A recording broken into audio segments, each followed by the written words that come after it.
Well, Prime Minister Modi is hoping to shine a spotlight on his country's achievements at the event. Signs around the summit show his face as he aims to highlight his role as a global statesman.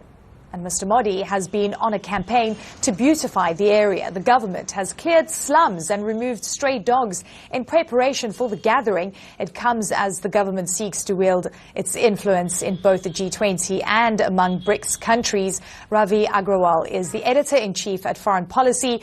He used to serve as CNN's New Delhi bureau chief, and he joins me now. Ravi, great to have you on. It is quite an event that we're expecting in New Delhi. Look, and there's a lot that's happening. We're focusing on China. We know why Russian president will not be there. And we see the US president arriving a day early. How important is this G20 summit in the context of what's going on globally on the geopolitical front? It's really important. I mean, look, this is a month of summits. We just had the BRICS summit in South Africa. The UN General Assembly meetings are coming up in September. And all of this comes amid a very troubled time for multilateralism. The world is more fractured than it's been in 3 decades, really, with competition between the United States and China ramping up and the world sort of fracturing into blocks, as it were. Even Russia's war in Ukraine, which united so much of Europe, has divided the rest of the world, as we've seen with countries that are unwilling to condemn Russia, and India is among those.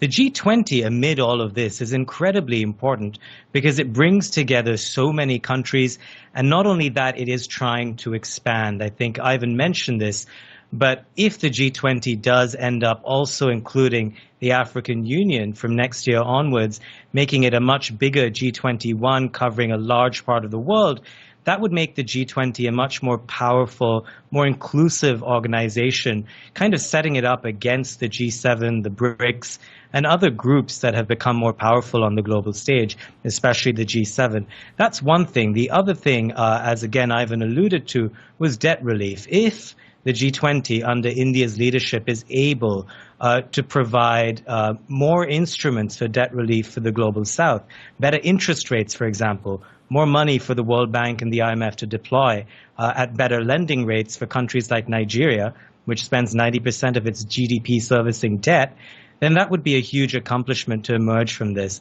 But as you pointed out, Eleni, all of this is a big Ravi, PR exercise for India. Exactly. I mean, and it's fascinating. We had a map up that basically shows the G20 membership. You mentioned the African Union. Look, a big point of contention here is having more African voices. The map clearly shows South Africa is the only G20 member from the African continent.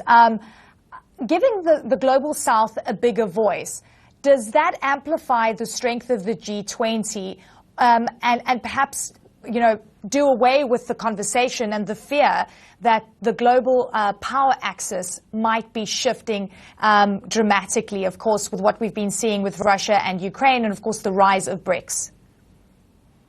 Well, I think the answer is yes and no. Adding the African Union to the G20 would do several things.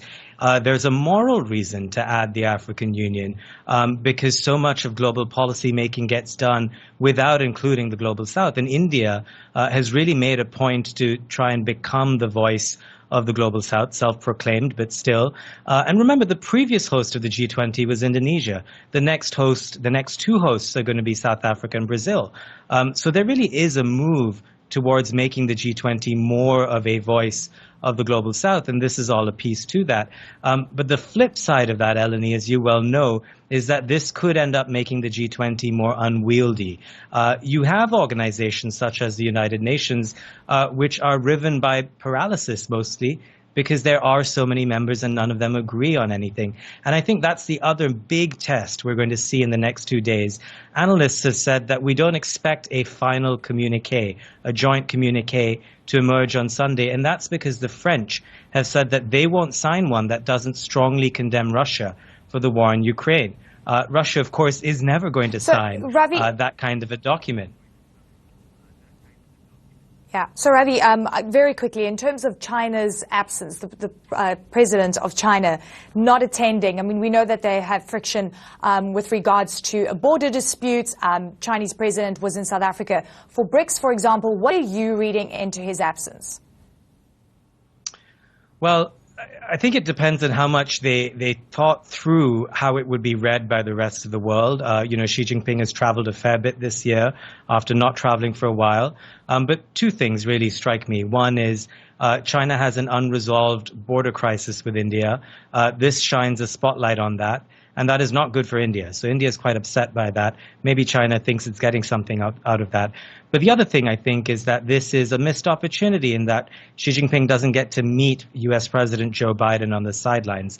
That's a setback for US-China relations. And it's something that isn't good for the world. Clearly, Xi Jinping has thought through these things. So maybe that's what he wants.